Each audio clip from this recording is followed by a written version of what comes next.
Okay, so we're going to start Module 6 today with Lesson 1. Okay, so we're looking at using metric measurement to model the decomposition of one whole into tenths. So we're going to start off with our first question here. It says, shade the first 7 units of the tape diagram. We're going to count by tenths to label the number line using a fraction and decimal for each point. And circle the decimal that represents the shaded part. Okay, so we're going to do 7 units. Okay. So we're going to shade in 7 of those boxes.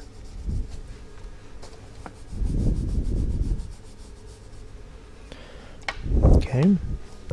And then our second part of the question here, it says we're going to count by tenths with fractions and decimals. So you can see it's been started for us.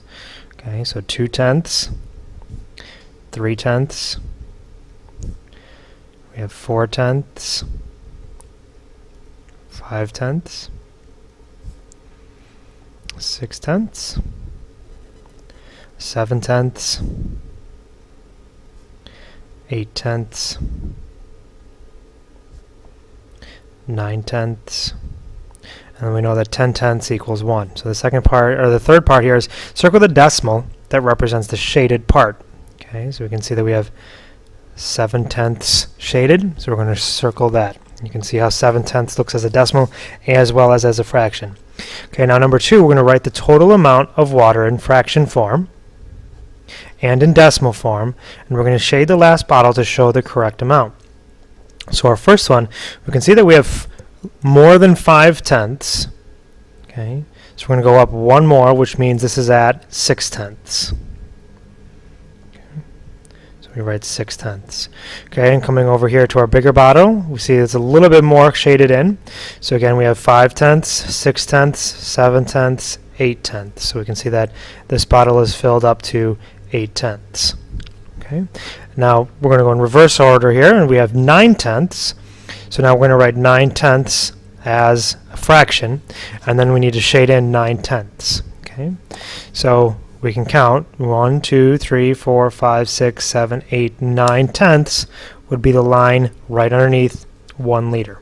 Okay, because we know 10 tenths would be our 1 whole, so 9 tenths is right below it. Okay, and then moving on to number 3, we're going to write the total weight of the food on each scale in fraction form or decimal form.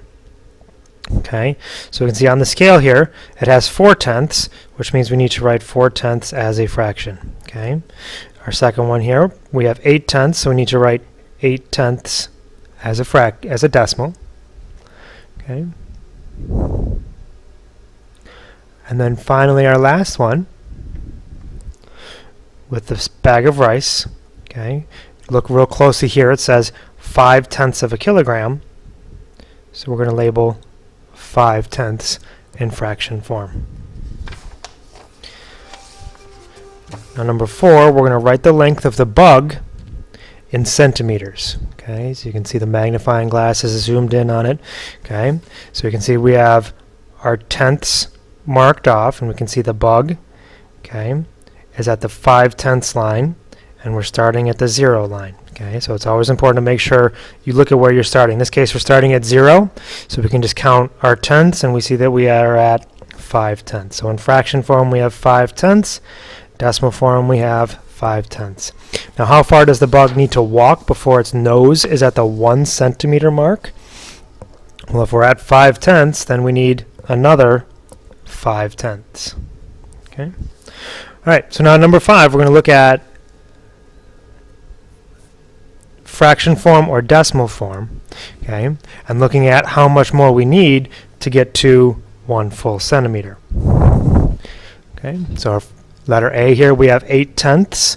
Okay, we know 8 plus 2 is 1, so we're going to write 2 tenths.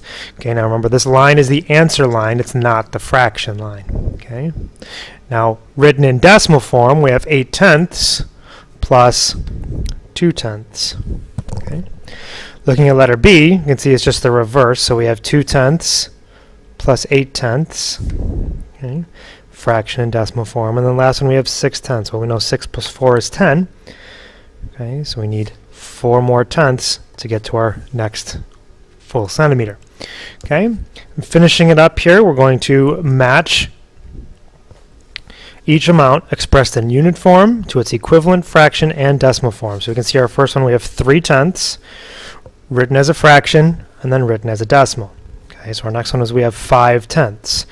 Okay, so we can see 5/10 goes to this line right here, and then written as a decimal matches down there. Okay, so next we have 6/10, which goes down here, and then follows up here to our 6/10. Okay, next we have 9/10. Okay, follow that down to 9/10. Okay, so now we have 2/10. And it keeps going on up. Okay, so you can see kind of the pattern as we go across. Your 3/10, 3/10, 3/10. Okay, so we say it the same, we just write it slightly different. Okay, so now go ahead, get started on the exit ticket.